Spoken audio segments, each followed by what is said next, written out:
Muy buenos días. Seguimos viviendo, ¿no?, en tiempos excepcionales.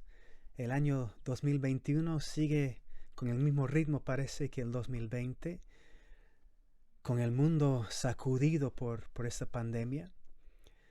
Pero gracias a Dios, nosotros, como sus hijos, estamos seguros en Él. Y espero que cada uno de ustedes tengan esa paz y esa certeza de que nuestras vidas están en las manos de Dios. Espero que estén tomando los cuidados necesarios, ya que están subiendo los casos también en Santa Cruz y en Bolivia de nuevo. Yo sé que cuando comienzan a tomar precauciones, es fácil, ¿no?, guardar las normas y las reglas, el distanciamiento social, llevar el barbijo puesto, hacer la desinfección. Pero con el tiempo tenemos esa tendencia de ir aflojando de a poco. Yo espero que ustedes estén guardando y cuidando lo que es la bioseguridad, no solo para su propio bienestar, sino pensando en las demás personas, pensando en los hospitales, en los médicos y enfermeras que están enfrentando esa enfermedad en todo momento, y la gente en terapia intensiva, que ya no hay espacio, ¿no?, en los hospitales, en las clínicas.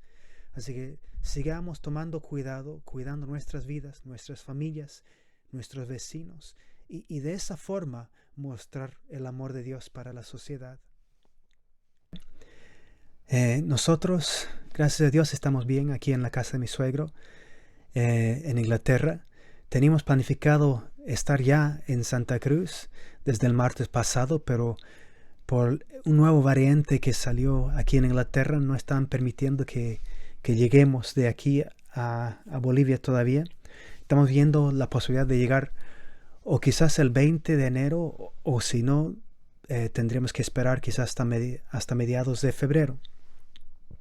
Así que estamos esperando los tiempos de Dios y confiando que Él nos va a guiar y nos va a llevar en el momento que Él quiere. Así que hoy quisiera compartir con ustedes parte de una nueva serie que estamos comenzando, que se llama Somos Iglesia.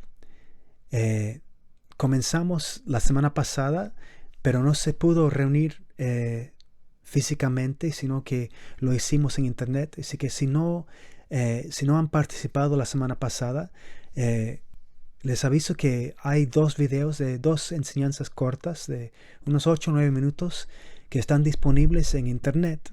Tenemos una página de web, una página de YouTube y de Facebook, y ahí puedes encontrar estos videos, que son la primera parte de esta serie Somos Iglesia. Y vamos a estudiar, como digo, Mateo 4, 1 a 11. Y tenemos un pequeño video utilizando un recurso que hay en internet que nos cuente la historia. Lo mencioné en el Zoom de la semana pasada. Es la app de la Biblia para niños. Y en YouTube, en nuestra página ahí, puedes encontrar un video para enseñarte, un tutorial para enseñarte a instalar y utilizar el programa si es que deseas usarlo. Antes de comenzar hoy, quisiera orar, por favor. Cerremos nuestros ojos y oremos. Padre Celestial, gracias por tu amor para nosotros. Gracias por tu protección y provisión. Pido, Padre, que nos ayudes, o me ayudes a mí a compartir tu palabra. Dios, que me ayudes a enseñar lo que has puesto en mi corazón. Y Dios, que nos incentivas a todos a meternos más a fondo en tu palabra, a conocer más las Escrituras y entender más de ti y de tus caminos. En el nombre de Jesús. Amén.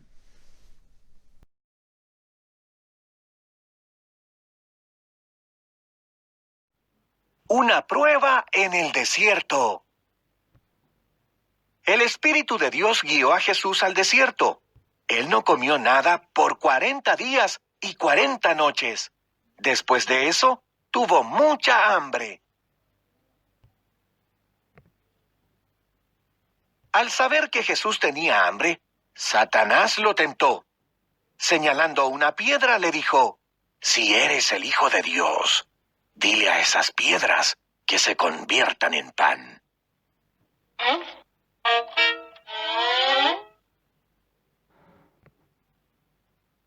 Jesús le respondió a Satanás usando la palabra de Dios que está en la Biblia.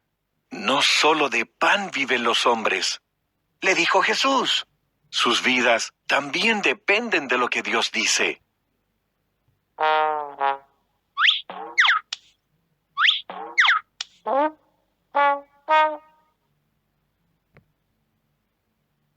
Luego Satanás llevó a Jesús a la cima del templo.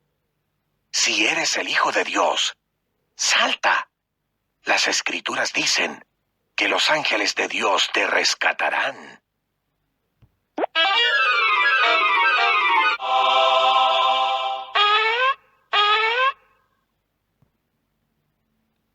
Entonces Jesús usó la palabra de Dios para dar su segunda respuesta. Citando otra vez la Biblia, le dijo: No pongas a prueba al Señor tu Dios.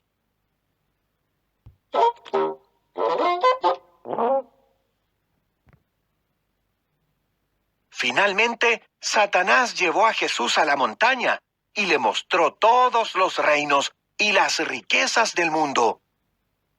Esto puede ser tuyo, le dijo, si te postras ante mí y me adoras. Aléjate, Satanás, le ordenó Jesús, y le citó una vez más la palabra de Dios. Porque está escrito: adora al Señor tu Dios, y solo a Él sírvele.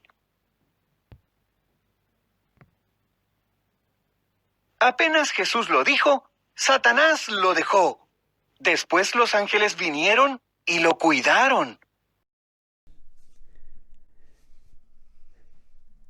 Esta es la historia de la tentación de Jesús por parte del diablo en el comienzo de su ministerio.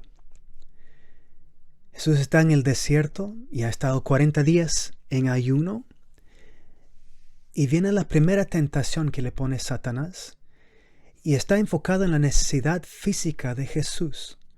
Por supuesto, después de los 40 días debe tener mucha hambre, y Satanás quiere desviar a Jesús de su búsqueda del Padre, tentándole a suplir sus propias necesidades. Pareciera algo legítimo, ¿no? Algo justificable, que Jesús tiene hambre, necesita comer, y que convierta las piedras en panes sería algo útil, ¿no? Para que Él se alimente. Pero ¿cuántas veces no hemos sido tentados nosotros a hacer algo que aparentemente estaría bien, pero que nos desvía nos desvía nuestra atención de Dios para buscar a otras cosas? Podría ser una tentación para dejar de tener un tiempo a solas con Dios, porque estás mirando noticias. No está mal mirar noticias, pero quizás el enemigo lo está usando para quitarte el tiempo a solas con Dios, en oración, en su palabra. O quizás has dejado de evangelizar a un vecino porque estás trabajando muchas horas, o necesitas descansar, o prefieres pasar tiempo con tus amigos. Todas son cosas válidas, pero si te quitan de los propósitos de Dios, quizás sea una tentación que el enemigo está usando para mal.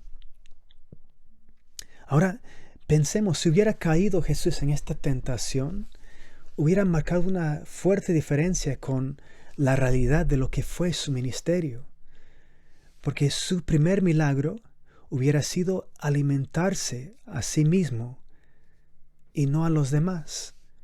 Y ese no es el Jesús que conocemos. Siempre estar sirviendo, siempre estar haciendo las cosas para el bien de las demás personas, sacrificándose a sí mismo para la gente. Ahora sí, ¿escucharon la historia? ¿Cuál fue la segunda tentación que enfrentó Jesús? El enemigo le dijo que se saltara, ¿no?, del templo y que no le iba a pasar nada, iba a recibir la protección de Dios por parte de los ángeles. Ahora, ¿por qué esa tentación? Quizás te estás preguntando.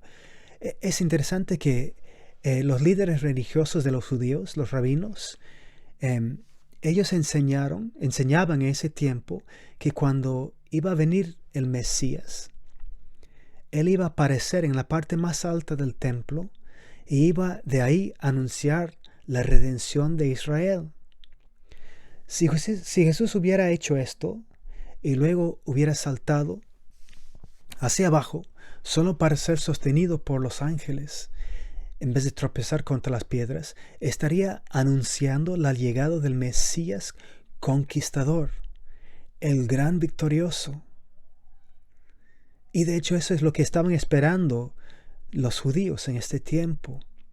Sin embargo, era la voluntad de Dios que viniera primero como el Mesías siervo, profetizando, que fue profetizado, por ejemplo, en el libro de Isaías, cuando dicen, por ejemplo, en capítulo 53, que este siervo de Dios iba a ser despreciado y rechazado por los hombres, varón de dolores, hecho para el sufrimiento. Todos evitaban mirarlo, fue despreciado y no lo estimamos. La tentación era llegar como el gran Mesías, el gran vencedor, el gran libertador, cuando el propósito de Dios era venir con más humildad y rescatar a la humanidad a través del sufrimiento, a través de ir a la cruz, y de ahí recién ascender al cielo y reinar y gobernar como el conquistador, el victorioso. ¿Me explico? O sea, era vencer al enemigo a través del sufrimiento de la cruz. Eso fue el propósito de Dios. Y por eso viene la tentación de parte del diablo, de tomarlo quizás por el camino más fácil. ¿Alguna vez has actuado solo para que te vean bien? Así promocionándote a ti mismo, quizás a costa de la reputación de otra persona. Cuán fácil es caer en esta tentación. Nos preocupa mucho lo que la gente pueda pensar de nosotros. Jesús, en cambio, venció esta tentación profundizándose en la palabra de Dios, conociendo la voluntad revelada en las Escrituras. Ahora, ¿cuál fue la tercera tentación que el diablo le puso a Jesús?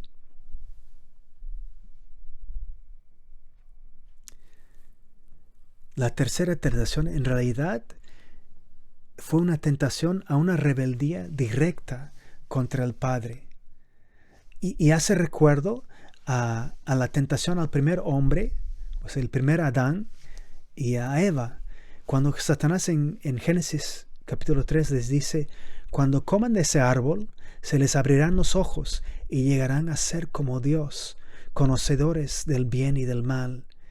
O sea, ustedes pueden ser como Dios, pueden gobernar, pueden hacer lo que les da la gana. Y el diablo dijo a Jesús: si solamente te postraras ante mí y me adoras a mí, yo te daré todas las naciones, todos los reinos de la tierra serán tuyas. Puedes ser Dios mismo. Y otra vez, sin necesidad de pasar por el sufrimiento. Y aquí llegamos a la gran lección de hoy. Leamos la Biblia. Jesús, cada vez que fue tentado, no sé si se dieron cuenta, su respuesta a la tentación era citar la Biblia. Jesús había estudiado la Biblia, había memorizado estos versículos, había dejado que penetre su corazón, y eso le dio la fortaleza para resistir la tentación del enemigo. Tenía un fundamento en su vida que era la palabra de Dios, las Escrituras. Y no podría ser sacudido por las tentaciones ni por la situación difícil en que se encontraba. ¿Conoces tú la Biblia? Ahora, la otra cosa que quiero que vean en esto es que el diablo mismo también cita la Biblia. En la segunda tentación, el diablo es que dice, escrito está, y ofrece este pasaje de Salmo 91, diciendo que los ángeles te guardarán y no tropezarás contra piedra.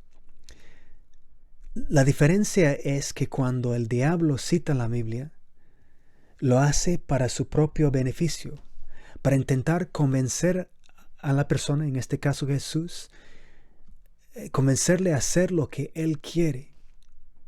Y además lo cita fuera de contexto. No toma en cuenta de qué se trata, la cita o el pasaje que él está citando. No toma en cuenta todo lo que la Biblia revela acerca de Dios, acerca de su carácter y su voluntad para nosotros. En cambio, Jesús, cuando cita las Escrituras, lo hace para expresar la voluntad de Dios. El diablo solo usa la Escritura para ganar su argumento y no para entender la verdad y descubrir la voluntad de Dios. ¿Cómo usamos nosotros la Biblia? ¿Qué podemos aprender de esto? Ahora, hay otra cosa que quiero que veamos. Porque justo antes de esto, antes de llegar a ser tentado durante su periodo de ayuno en el desierto, hay otra historia. Entonces leamos el final del capítulo 3 de Mateo, o veamos otra vez en la app qué es lo que sucedió ahí.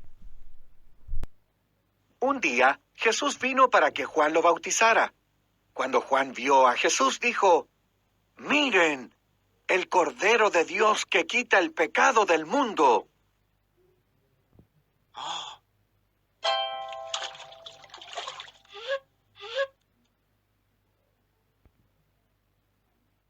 Entonces, Juan bautizó a Jesús. Ese día el Espíritu de Dios bajó sobre Jesús en forma de paloma. «Este es mi Hijo», dijo Dios. «Yo lo amo. Él me pone muy contento».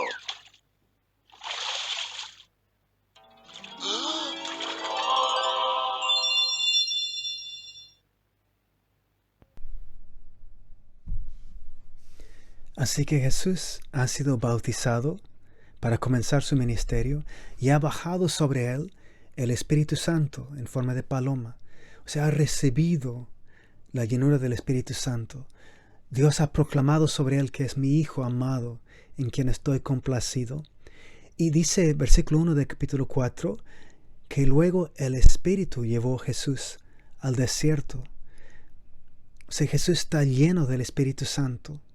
Y esto es lo que da poder a la palabra de Dios. O sea, la palabra misma fue inspirada por el Espíritu, es una palabra, por ejemplo, en Timoteo, que dice que toda escritura es inspirada por Dios. Y esa palabra inspirada significa como respirada, soplada por Dios, o sea, infundido con vida por el Espíritu de Dios. O sea, eso es una palabra muy similar, lo que es respirar, soplar, viento, espíritu. Es la misma palabra básicamente en el idioma original. Así que lo que estoy diciendo es que la palabra de Dios, la Biblia que nosotros tenemos impreso, es una palabra inspirada por el Espíritu Santo. Es la palabra del Espíritu Santo. Y Él es que da el poder, la vida a estas palabras en papel y hecho con tinta.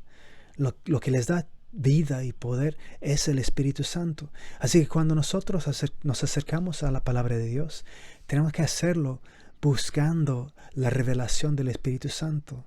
Significa que cuando abres tu Biblia para leerlo, lo haces con el corazón abierto. Dios, enséñame, Espíritu Santo, revélame tu verdad. Aplica tu palabra a mi vida. Es un acto espiritual, no es solamente intelectual de leer, memorizar, y poder citar, sino es recibir la vida que viene a través del Espíritu Santo. Y eso es lo que quiero que hagamos.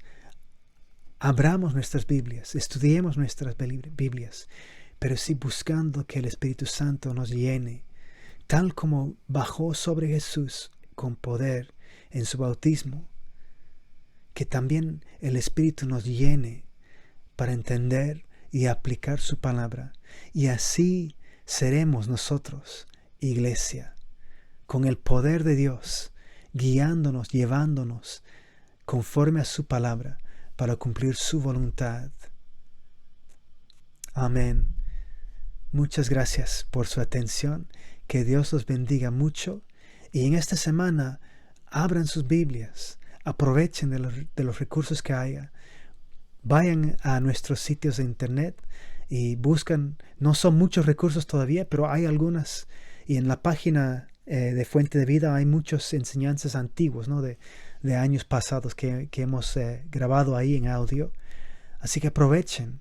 Ahí están las enseñanzas. No hay excusa. Si estás en tu casa, si tienes acceso al internet, no hay excusa para no estar alimentándote, preparándote para servir a Dios. Somos nosotros la iglesia.